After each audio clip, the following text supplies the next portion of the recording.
प्रभु यीशु मसीह के मधुर और सामर्थी नाम में हम आज दिनांक 12 अक्टूबर दिन मंगलवार को आप सबका स्वागत करते हैं। आज के मनन का विषय है राज पराक्रम और महिमा।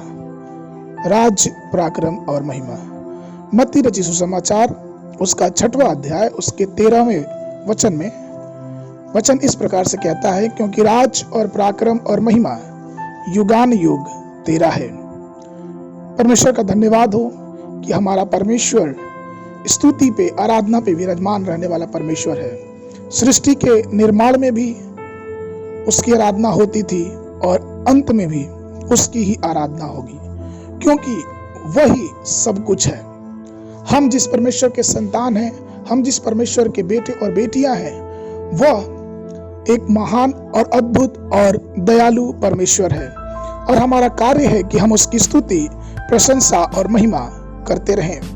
मेरे प्रियो, मत्ती रचित सुसमाचार उसके 28 के 18 पद में इस प्रकार से वचन कहता है, स्वर्ग और पृथ्वी का सारा अधिकार मुझे दिया गया है।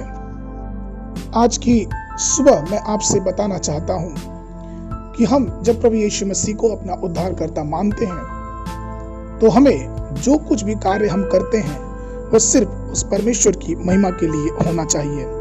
हमारा चलना, हमारा बोलना, हमारा उठना, हमारा बैठना, ये सब कुछ परमेश्वर की महिमा के लिए होना चाहिए। अगर हम वचन में देखते हैं तो हेरोदेश जो अपनी महिमा की खोज में था, अपनी महिमा की तलाश में था, और उसका परिणाम यह हुआ कि वह परमेश्वर के दूत के द्वारा ऐसे मारा गया कि उसके शरीर में कीड़े पड़ गए और उसकी दयनीय मृत्यु हो गई। क्या ऐसा नहीं है कि परमेश्वर ने हमारे लिए सब कुछ किया है और वो अपनी उपस्थिति हमारे साथ हमेशा रखता है? इसलिए हमेशा उसे हमको धन्यवाद देना चाहिए उसकी सारी आशीषों के लिए, क्योंकि प्रकाशित वाक्य का लिखने वाला पहला अध्याय उसके 17 और 18 पद में इस प्रकार से कहता है, मत डर, मैं प्रथम और अंतिम और जीवित हूँ। मैं मर गया था और अब देखो मैं युगान युग जीविता हूँ और मृत्यु और अधलोक की कुंजियां मेरे ही पास है। जब हम परमेश्वर के वचन को पढ़ते हैं तो हमें यह पता चलता है कि अनंत काल से, आदि काल से परमेश्वर सामर्थ्य से भरा हुआ है। वह एक ऐसी सामर्थ्य जो हम मनुष्यों के विचार पे नहीं आ सकती। वह एक अपार शक्ति से भरा हुआ है। वह चमत्कार करने की सामर्थ्य रखता है और सबसे बड़ी चीज, वह हमारे पापों को क्षमा करके हमें मुक्ति देने की भी सामर्थ्य रखता है। और उसी सामर्थ्य के द्वारा वह फिर से मृत्यु में से जी उठा। इसीलिए तो सामर्थ्य ईश्वर का है, सामर्थ्य ईश्वर का है। परमेश्वर ने हमें और आपको यह उद्देश्य दिया है, यह अधिकार दिया है कि हम उसके नाम की महिमा और हम सिताइश करें। हम उसके नाम में विजयी होकर अपने जीवन को पवित्र बनाएं, क्योंकि शैतान का सिर यीशु मसीह ने उस क्रूस पे आज से 2000 साल पहले कुचल दिया है।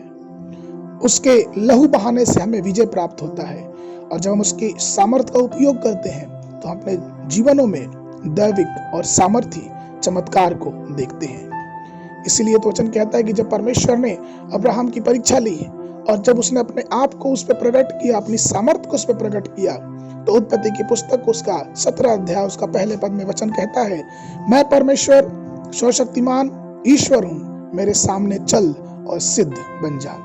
मेरे प्रियो, परमेश्वर हमारा सिद्ध परमेश्वर है, वह सर्वशक्तिमान परमेश्वर है।